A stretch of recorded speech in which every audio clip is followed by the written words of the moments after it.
Alright, we should be live. That was really weird. There's like a bit of a lag between when I click starting stream. Usually it's like a second or two. That time it was like, and now it's jumped up to tell me that I've been live for like 17 seconds now. Okay. So if I was just dead air for like the first 10 seconds, I apologize. But we're back. Working on Kaust, Eyes of the Glade. Here he is in case you haven't seen him yet. 2 mana, effectively 2/2, despite the hybrid red-white giving him 3 colors. Turns an attacking face-down creature face-up, and when you deal combat damage with a creature that was turned face-up this turn, you get to draw a card. We finished with Conspiracy last time, which is listed as Magic the Gathering Conspiracy, so we're picking up with March of the Machine. So, something I didn't touch on last time, I was going to do it at the end of the stream rather than at the beginning, but then I had to kind of like hurry and wrap it up.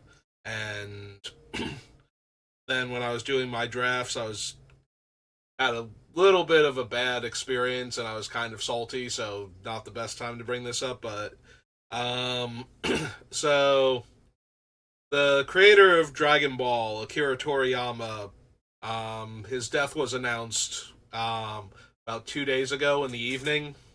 Apparently, he passed away closer to the beginning of March, but that was very disappointing. I have been a fan of Dragon Ball Z since the mid '90s. I used to watch it on one of the local stations at like 6:30 in the morning on Sundays is when they would have a single episode each week. And I was one of those people that got to watch it. It would go through the entire Saiyan saga. It would get up to the Namek saga, right where Goku had just arrived on Namek, defeated Raccoon, and was about to fight Berter and Jace. And then instead of the next episode, what we got was the Tree of Might movie as a 2-part thing, and then it would start all over again. So, I used to watch Dragon Ball Z like that until several years later when Cartoon Network in the United States, I think it had a different name in Canada and whatnot, picked up the rights to it and started airing it as part of their Toonami afternoon block. And then when they got up through the cycle, they announced that they were actually going to have the new episodes. So I actually remember the commercial was very entertaining. It's like, we know how you feel. Like, Goku's finally back and ready to start fighting. Raccoon's down and he's going to take on the rest of the Ginyu Force, and you're excited for the next episode, and Raditz lands on Earth and the entire thing starts all over again. Well, not this time. And so I've been a big fan of Dragon Ball Z and Dragon Ball in general since way back when. And years and years later, I was playing Magic. I just started getting back into tournament Magic. I took a hiatus during Mirrodin Block, original Mirrodin Block. Like, I was starting to get burnt out from the constructed formats at the time, and the constructed tournament scene in my area was starting to dry up because of that. Like, a lot of people were really off Affinity even before Arcbound Ravager got printed. So, like, the small tournament scene, like, local gaming shops were not firing very often, the ones that I was playing at anyway. So, I took a hiatus. I came back in, like, the middle of Kamigawa, like, Betrayers of Kamigawa, because I have a reasonably strong affinity for Japanese stuff. So when I saw the very granular Japanese mythology that Kamigawa was shooting for originally, I was like, no, I'm down for some of this. Give me some of that. So I came back. So it was around Time Spiral where I started getting back into, like, I started finding places to play tournament Magic at, and so I met some people there, and they introduced me to first Yu-Gi-Oh! Abridged, Little Karibo's thing. Um, and from there, I got into Dragon Ball Z Abridged, and that has been one of my favorite things. Like, just one of my favorite things. I love Dragon Ball Z Abridged. Um, Team Four Star and all of their comedy redub of Dragon Ball from Saiyan Saga up through Cell Saga and the surrounding movies, and that has been one of my favorite things, and I still look forward to basically everything those people produce. Um, like all of their original content, like their TFS unabridged, I enjoyed that. I like the Dragon shorts and the Hiffle stuff that they're doing to continue the Dragon Ball related content. I've enjoyed like their things like their Nuzlocks for Pokemon and whatnot. Like I love Team Four Star. They're one of my favorite groups on the internet for content. And all of that comes from the original ideas of this one man over in Japan. Like Dragon Ball Z was one of the first animes I watched knowing it was an anime. Like when I was younger, I had seen like Voltron and whatnot. But I didn't realize that was anime at the time, like that it was specifically coming from Japan. So Dragon Ball Z was like one of the earliest things. I'm also a huge fan of the Dragon Warrior slash Dragon Quest series. Dragon Warrior 1 was the very first JRPG I ever played. I actually got it for free by subscribing to Nintendo Power Magazine in like the early 90s.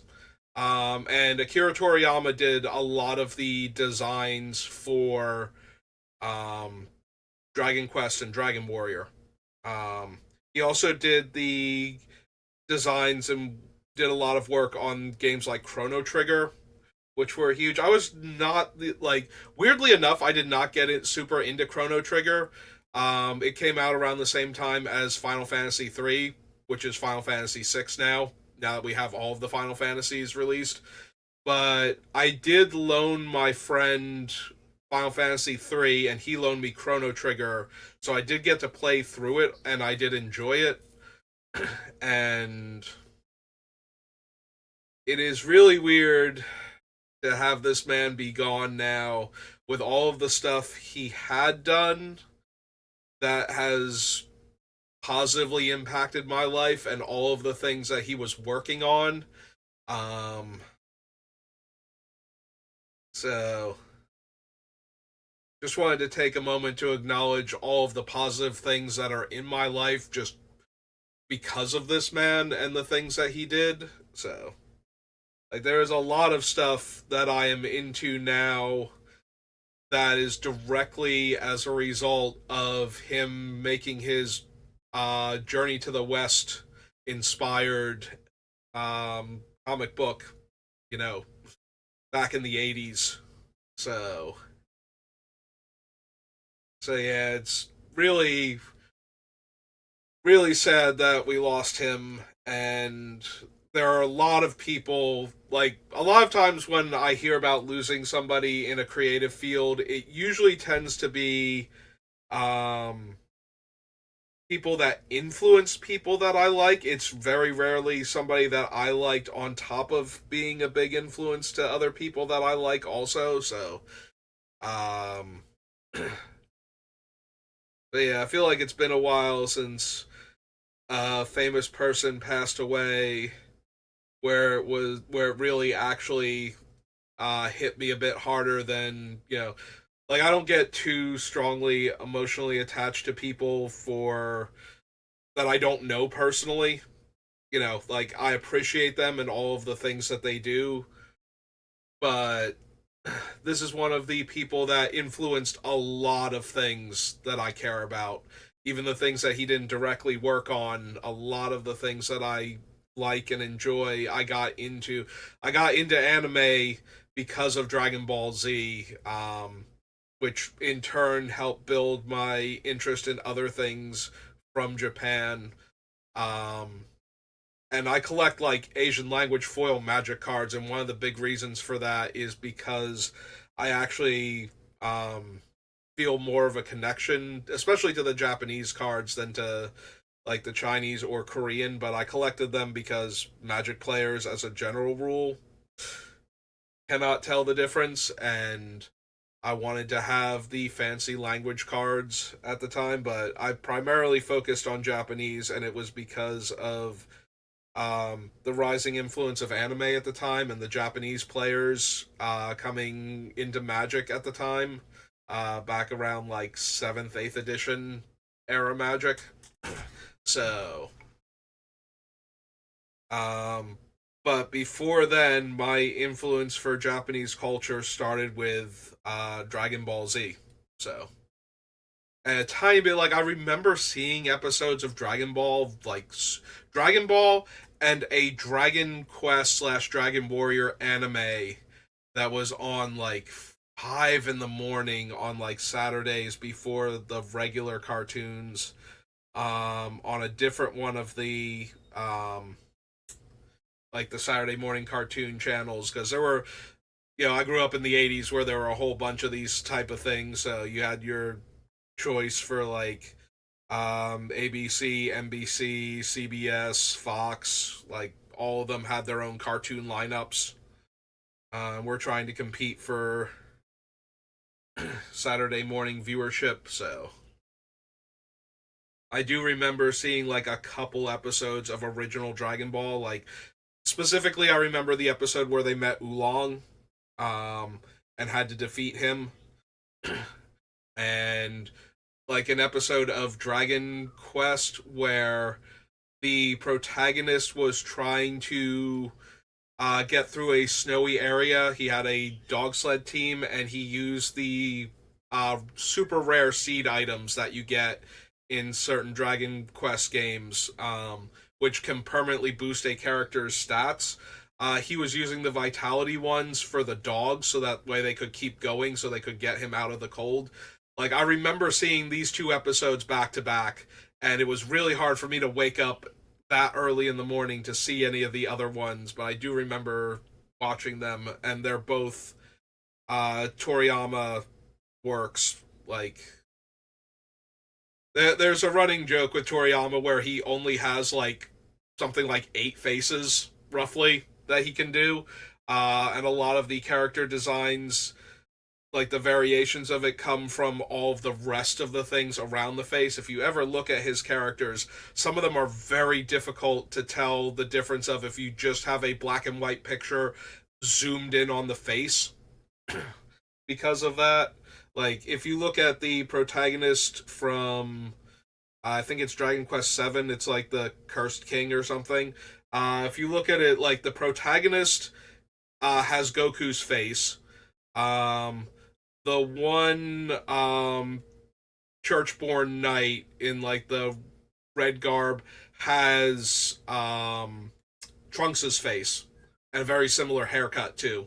Um, like that was one thing about Toriyama. He only had like I want to say it's probably more than 8 faces, but he is definitely one of those artists that he only has a handful of faces, so he has to do character design from a lot of other perspectives in order to make each character feel unique. But he did a lot of work on a lot of things that I like, so I need to take a moment to acknowledge his passing and how much not only the things that he worked on meant to me, but also the things that he inspired other people to work on have meant to me over the years. So, in that regard, I'm very grateful to this man for everything he did. So, all right, I've spent about 15 minutes and I think we should actually start in on the deck construction before we have like a half an hour lamenting the loss and then only half an hour of actually building the deck. Uh, like I said, it's important to me that I acknowledge this man's passing before it gets to be too far after the fact. So, alright, we don't need aerial boost or Aki Scrap Chomper. Yeah, I am still very congested. Whatever I picked up on vacation at the very end, I don't feel sick otherwise, but I cannot I cannot clear out this congestion, and I have a whole lot of extra phlegm in my throat for that because I just keep like picking up more of it because I can't clear out the congestion. So every time I go to sleep, I just wind up with more of it in my chest. So I do apologize for that. We don't need Ancient Imperiosaur for anything. Angelic Intervention. Elspeth, no.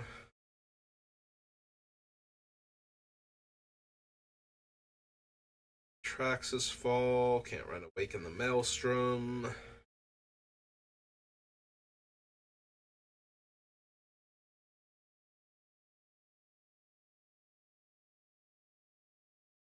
Excuse me.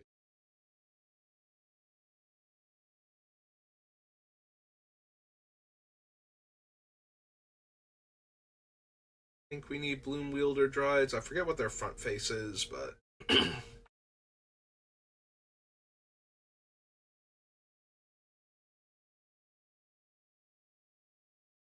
Bola Slinger, Bird Beast, Brawler, no.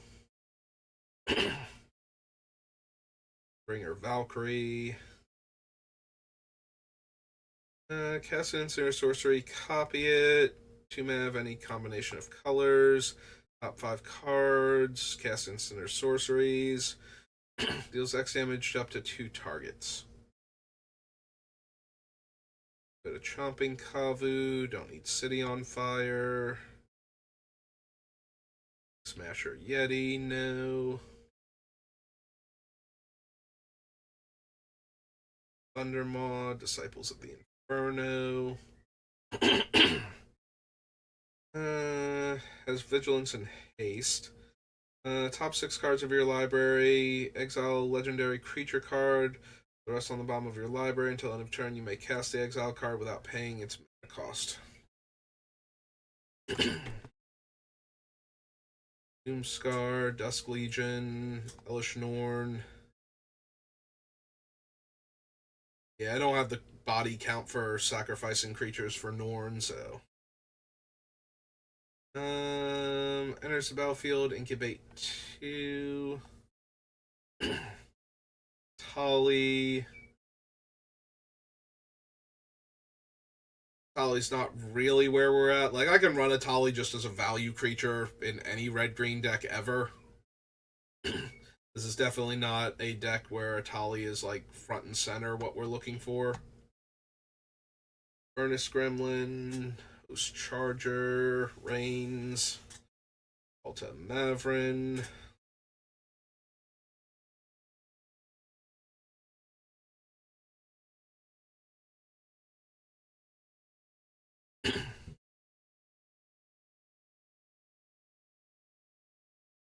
I can kind of see Galta and Mavrin.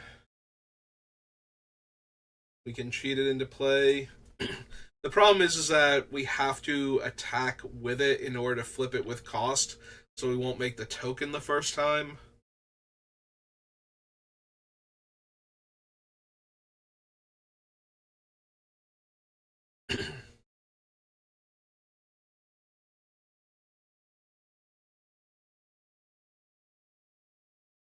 It is kind of in the power range of what I'm looking for things that I can effectively cheat into play, though. Like, it's a large trampling creature, and it has other abilities once it's already in play, but it's not like it doesn't have a comes into play ability. I don't know why I'm looking for Galta. This is March of the Machine. No, not match. March. This is Galta.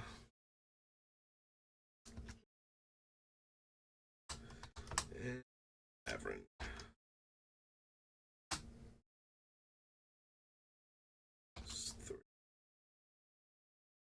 Green, white, white. So I'm gonna lean forward because I cannot type right now. Vampire 12, 12.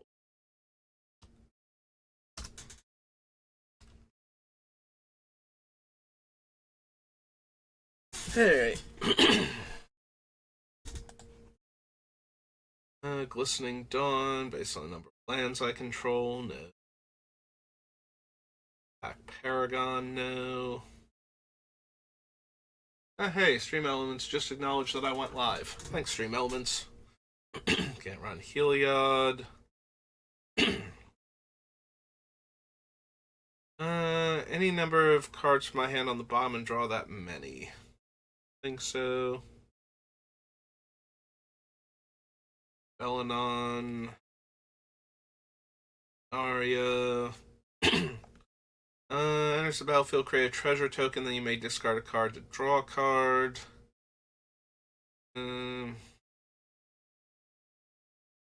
Gobakon, I don't think.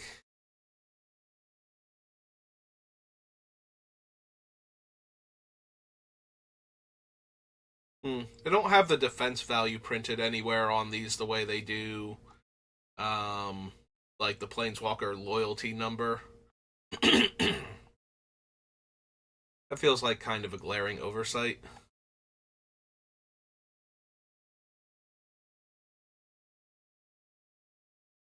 Anyway. Invasion of Ikoria. Yeah, like, doesn't this flip into Zalortha or something? 6. And yeah, it becomes Zalortha. Each non-human creature you control may assign combat damage as though it weren't blocked. 8/8 reach.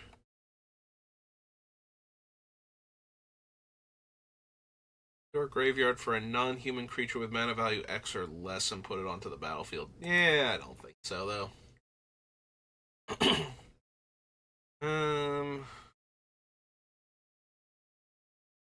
Kylum, Kaldheim, Arceus, no. Oag, Adia, Gonda. Exile target non-land permanent opponent controls that isn't exactly 2 colors. Gatha, don't need Chandelar. Here, no. Eros, no. And Zendikar, no. Okay. Yeah, unless I see something from one of the backsides of the things where it's like, oh no, I forgot that it did that. I don't think we need any of the invasions.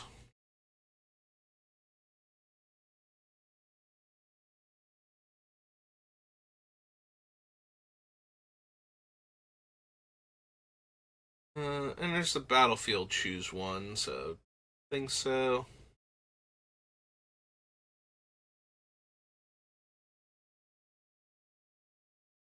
Warcrafting, Ortheon, Ozolith, Polyk,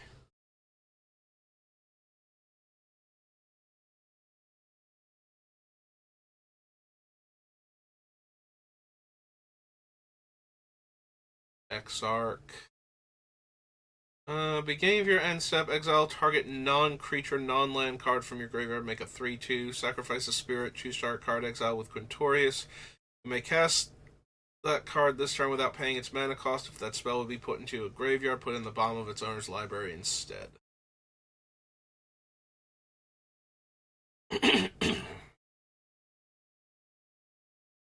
Rampaging Raptor, Realmbreaker. Let's Grasp. New. Cruiser, Scroll Shift. Seal from Existence. Choose one. Put a 1/1 counter on target artifact or creature you control. Transform target incubator token you control. Nope. Shatter the Source. Branch Burner. Stoke the Flames. New. Sunblessed Guardian.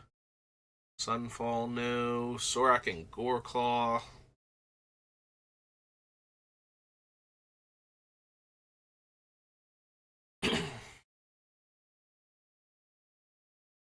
Slightly better than Ogre Battle Driver, but higher casting cost too. Guess we can still consider them though. So, Sorak and Goreclaw.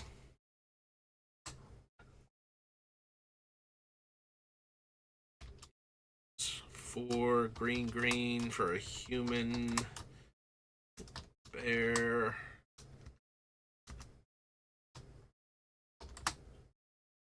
Six, 5.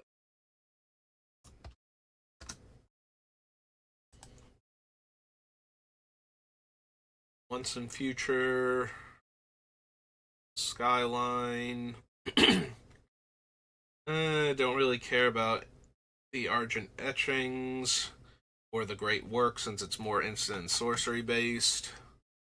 I don't think we need the Grand Evolution either. Ancient, Tribute to the Wild.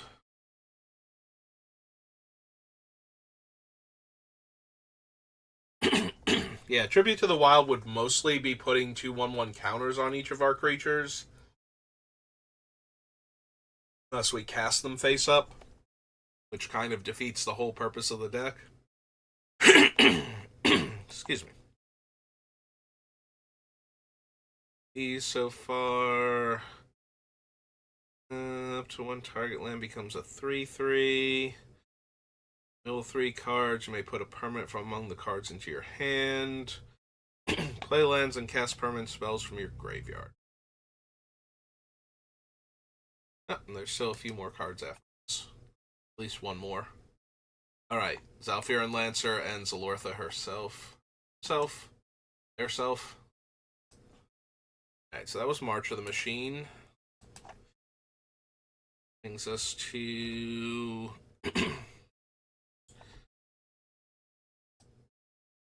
Commander set, and then the next one is the Legend set, and the one after that is Aftermath.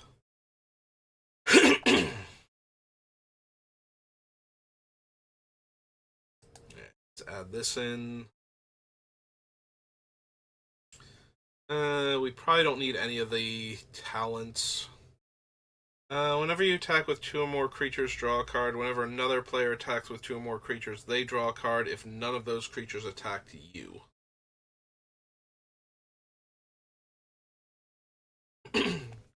July and Halar. Flying Vigilance. Whenever 1 or more 1/1 counters are put on a creature you control, deal that much damage to target opponent. Not really what our deck is about, so we only have like 2 or 3 Megamorph creatures. Whenever you attack with 2 or more creatures, draw a card. 2, discard a card, create a 2/2 Night token.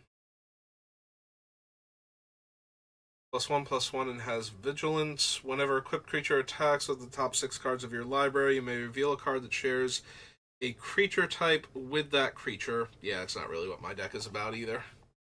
Darksteel Splicer, another non-token Phyrexian enters the battlefield. Create a 3/3 color, or create X 3/3 colors Phyrexian Golem artifact creature tokens, where X is the number of opponents you have. Columns you control have indestructible. Exile target non-land permanents. Controller incubates X. That one's always tempting because that kills anything except for lands. So it removes basically every problematic permanent type for 3 mana at instant speed. It's Commander.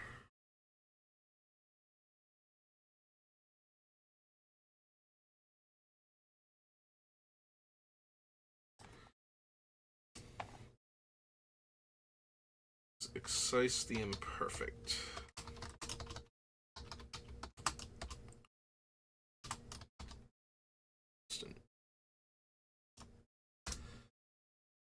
There we go.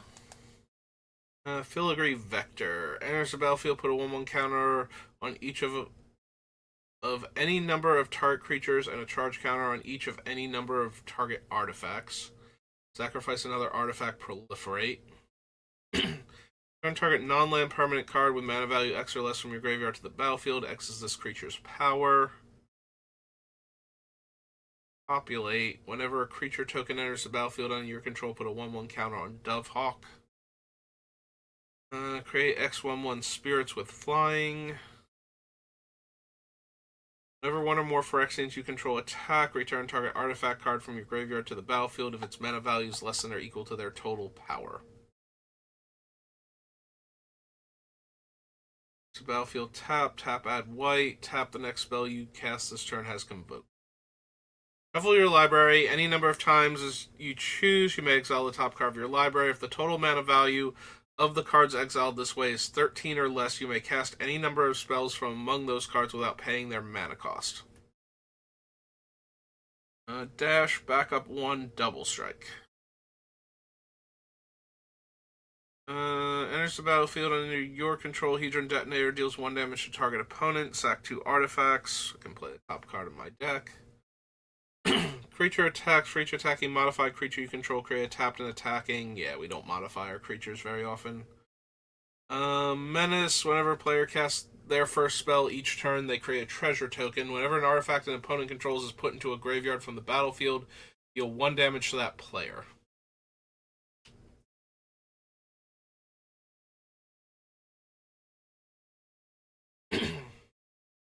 Non-token creatures I control have Riot.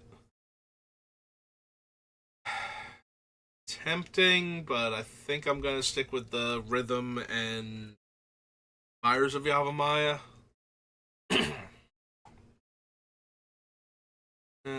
Don't need the Sledge Captain. Urgent Woodworm.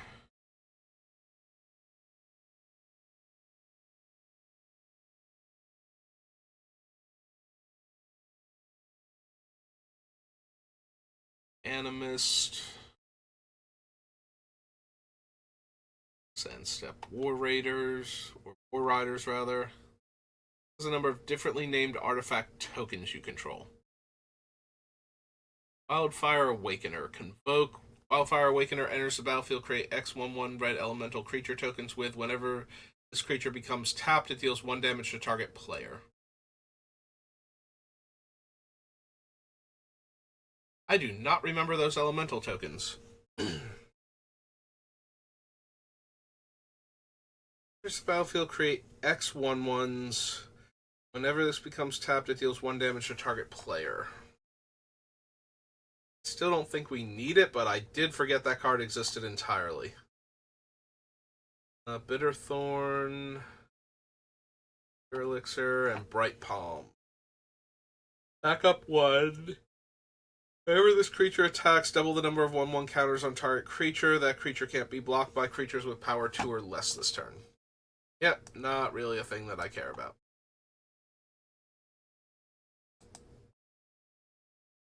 Alright, so that was March of the Machine.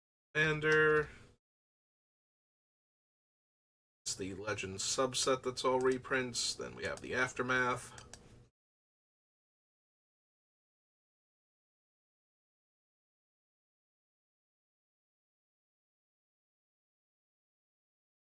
Two less if it targets a legend. Target creature you control deals damage equal to twice its power to target creature or planeswalker you don't control.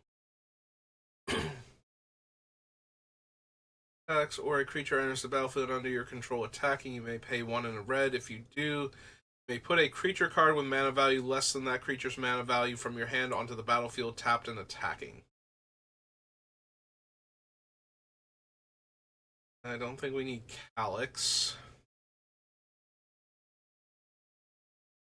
It's renovation.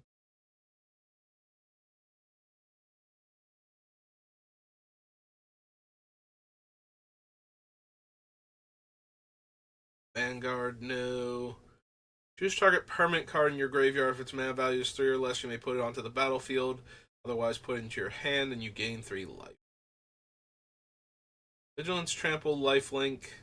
Once during each of your turns, you may cast an aura or equipment spell from your graveyard. Nope. Don't need Deification. Combat damage to a player. Return target artifact or enchantment from your graveyard to the battlefield. Nope. Every Warmonger attacks. Top 6 cards of your library. Reveal a dragon card. At 5 mana in any combination of colors only to cast spells. No. Flying Vigilance, you have hexproof. As dealt damage, you gain that much life. Affinity for equipment. Whenever equipped creature you control attacks, exile the top card of your library. You play that card this turn. You cast equipment spells this way without paying their mana cost. Get +1/+0 and have haste for 5 mana. Beginning of your end step, exile any number of non-token artifacts and or creatures you control. Return them to the battlefield under their owner's control at the beginning of your next upkeep.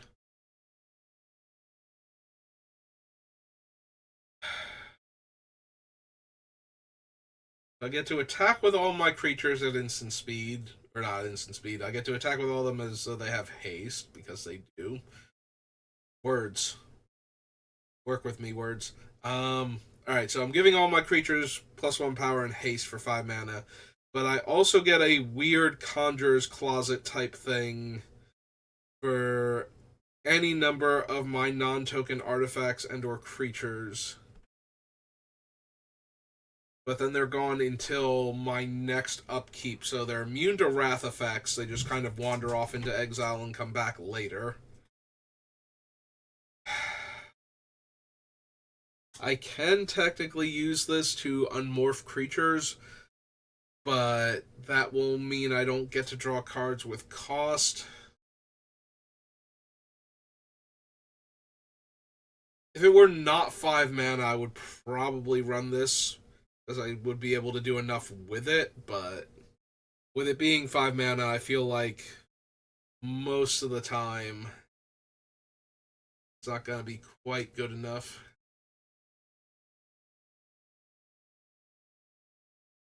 Landers, battlefield under your control, add 1 mana of any color. And if this is the second time this ability is triggered this turn, you get to reveal an elf or elemental off the top of my deck. I have a handful of elementals. I think I only have like 1 or 2 elves, because most of the morph elves were not that impressive. Definitely picked up a few elementals though, like legions. Open the way.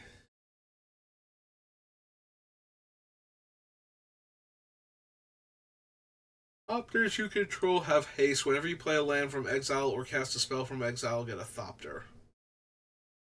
Plarg and Nasari. At the beginning of your upkeep, each player exiles cards from the top of their library until they exile a non-land card. An opponent chooses a non-land card exiled this way. You may cast up to 2 spells from among the other cards exiled this way without paying their mana cost.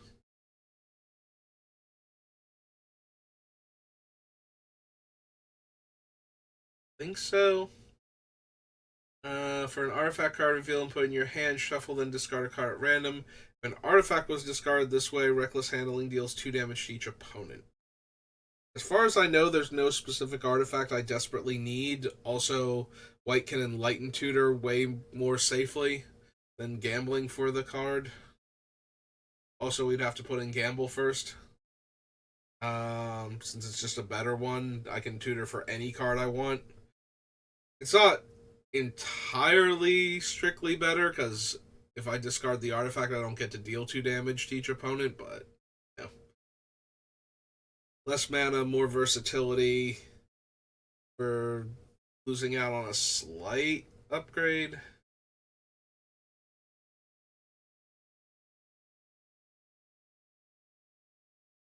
Samut has first strike, vigilance, and haste, but she does not grant haste to other creatures. But she does pay them off for having haste, which is something I'm planning on doing. Yeah, I still think I don't bother with her.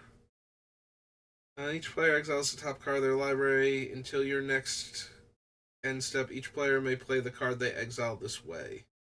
Whenever a player plays a land from exile or casts a spell from exile, I get to put a 1/1 counter on target creature and make a food token. Flying, other permanents you control have hexproof. You may look at the top card of your library. You may cast angel and human spells from the top.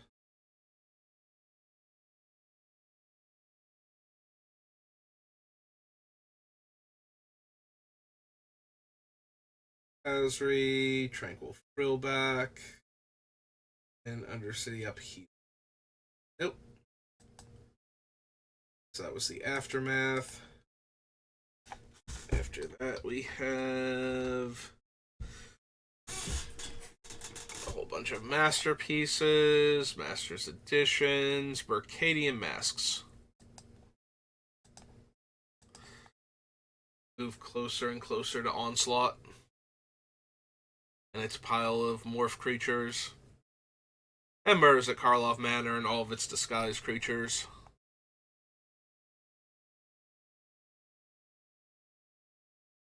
Excuse me. No to all of these so far.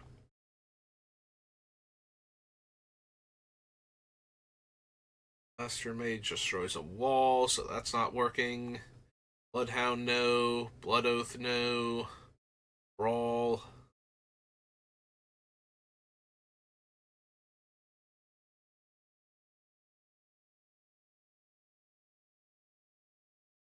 Caller of the Hunt. Caustic Wasps, no. Haven, no. Cavern Crawler. Ceremonial Guard. Arm Alchemist. Mono. Player reveals the top 5 cards, put all land, no. Comes block, deal 1 damage to any target, no.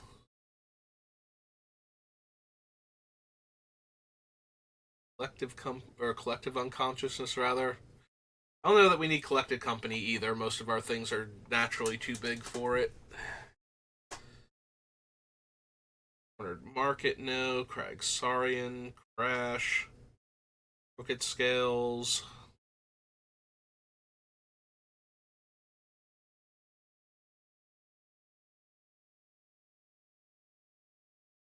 Any of these so far?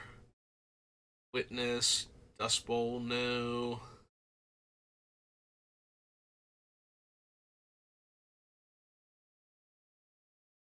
The Flailing Creatures, Food Chain, no.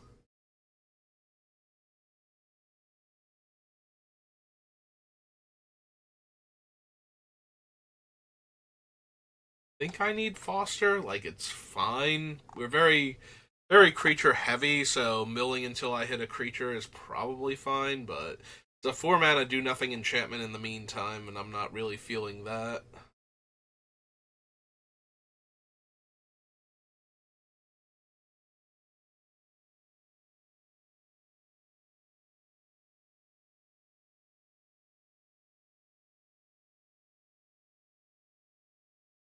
So, High Market, don't need Higher Giant, Honor the Fallen, Wampus, no. Ivory Mask. Archive, no.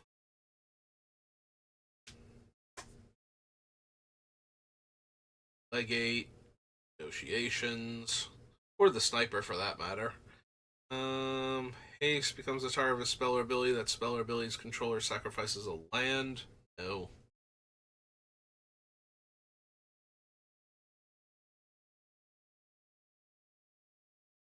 The Phage. Veto.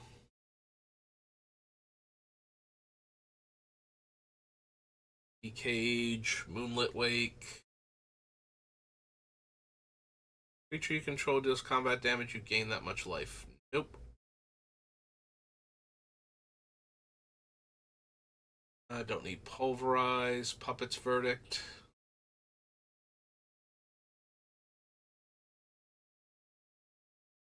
Bosians.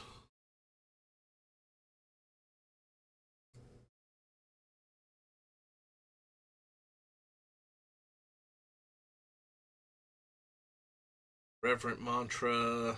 Robberfly. Brushwood Elemental, no. Saber Ants, no.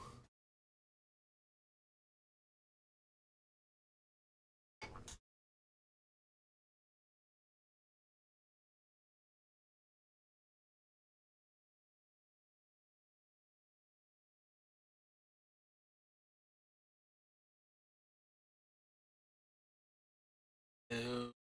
Still no. Each player sacrifices X lands, no. Sacrifice territorial dispute unless you sacrifice a land. Players can't play lands, no. Use auction. Thunderclap, no. Magistrate, no. Dragon, uphill battle. Yeah, I think I'd be slightly inclined to run like Heretic Cathar, Thalia, or uphill battle in the same color combination deck. Cadence, Warmonger. Nope. Okay.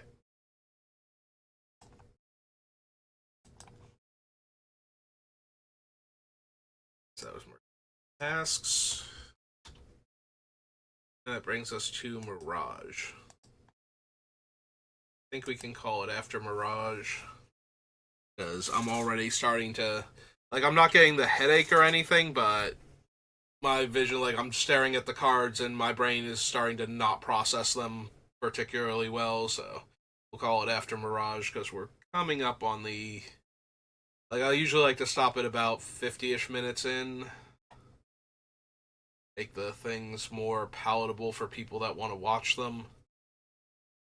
For people that want to watch me go, no, no, no. I think that might be the worst part is sets that have very low numbers of cards are not particularly good for content wise. I know I'm probably not going to find more than like 2 cards at most from Mirage, so we don't need Asmira. We don't need Barbed Foliage. Uh, Barreling Attack. Benevolent Unicorn. Bone Mask. Brushwog. Builder's Bane.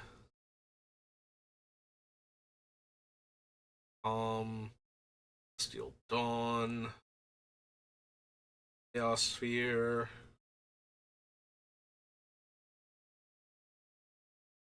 I need the diamonds. Cinder Cloud, no. Yeah, cards like Cinder Cloud get a tiny bit interesting when you're like mono red or like red green or something. And even green has like Beast Within and whatnot to deal with problematic stuff, so. It is interesting though to have a red spell that flat out kills a creature. I don't think we'll be cheating Crimson Hellkite into play, so. Dwarven Miner, no. Cyclops. Um,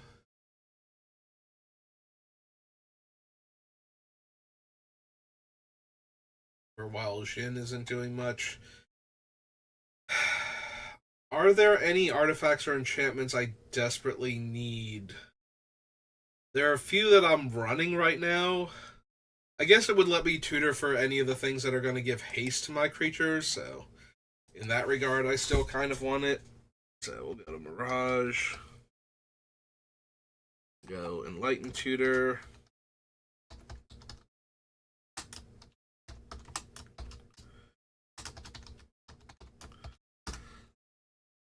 Yeah, I can't think of any other specific artifacts or enchantments we would want, but I definitely want to be able to tutor for, if nothing else, the ways we're going to give haste to our creatures, so that way we can just go so that way Kaust can activate immediately if we have a face down creature attacking, but also so that way while he's active we can play a creature, attack with it immediately, and flip it up.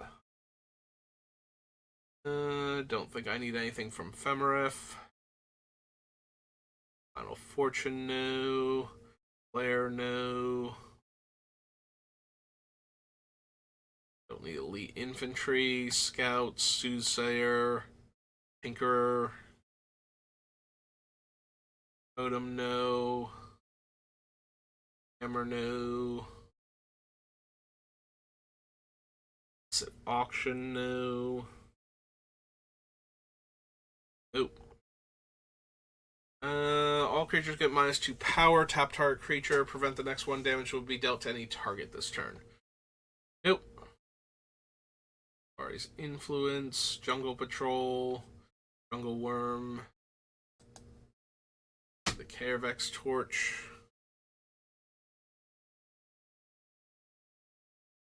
There's an adorable little meerkat. Lion's Eye Diamond for anything. War of Prey, no. There's Equity.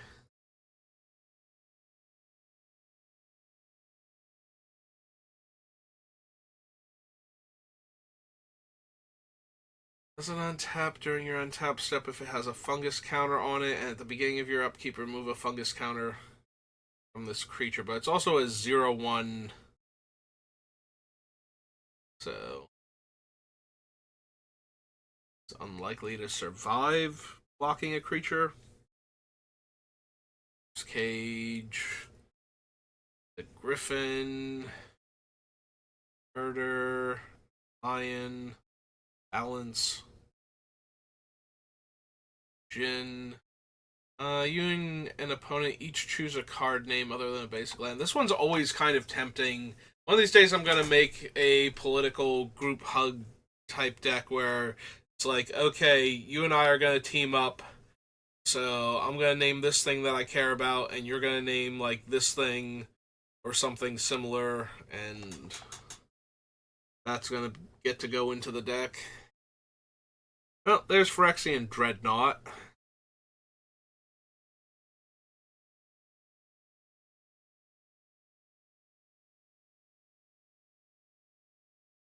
It is still a 12/12 Trampler that fits in our colors. So there's some minor temptation to put it in there and flip it up. Like using the scroll or Master the Unseen or something. But without actually using the illusionary mask, I feel like Phyrexian Dreadnought loses a lot of its power. And some of the other things we have in a similar vein, we can technically still cast. Like, there's no casting this thing because of the 12 power sacrifice necessary. So, if it were like 8 power or something, maybe, but we can do better. Like, I'd rather put Blightsteel Colossus in than this thing, for example.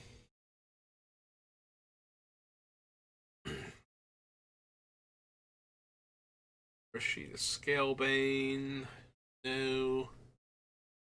Ember Mage, no. Sources Controller instead.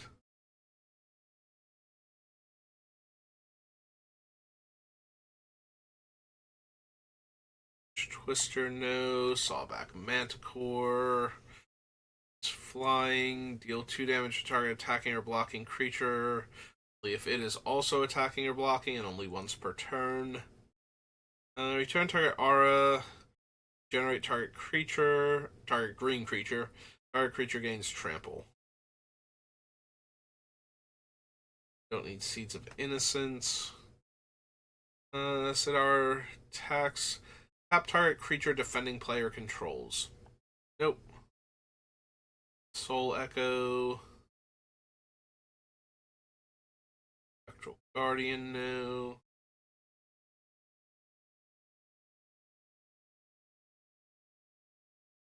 Spirit deals 1 damage to each creature without flying. Fender flying. Can't block creatures with power 2 or less.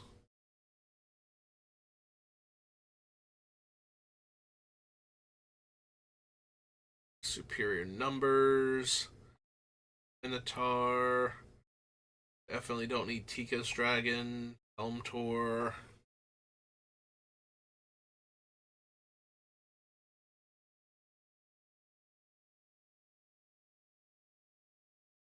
Tropical Storm. Tranquil Domain. Scene Walker, no. Bee Sting, no. Martyr, no.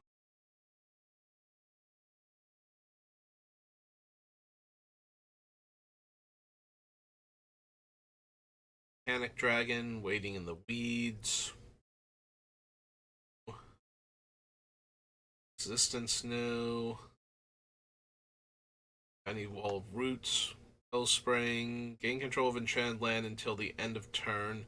Beginning of your upkeep, untap enchanted land, you gain control of that land until end of turn.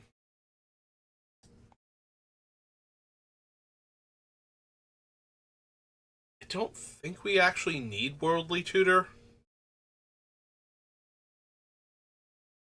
A lot of our creatures are interchangeable. Um, like the biggest thing, I was having that whole discussion that I have every time I seriously consider survival of the fittest, but being able to swap out for the one I most need if there's a creature I actually need is super helpful, but I don't know that a one shot that puts it on top is where I want to be at. Like there's no one creature in the deck that's so important. If I tutor for it, I'm basically setting up to win the game or anything like that, so.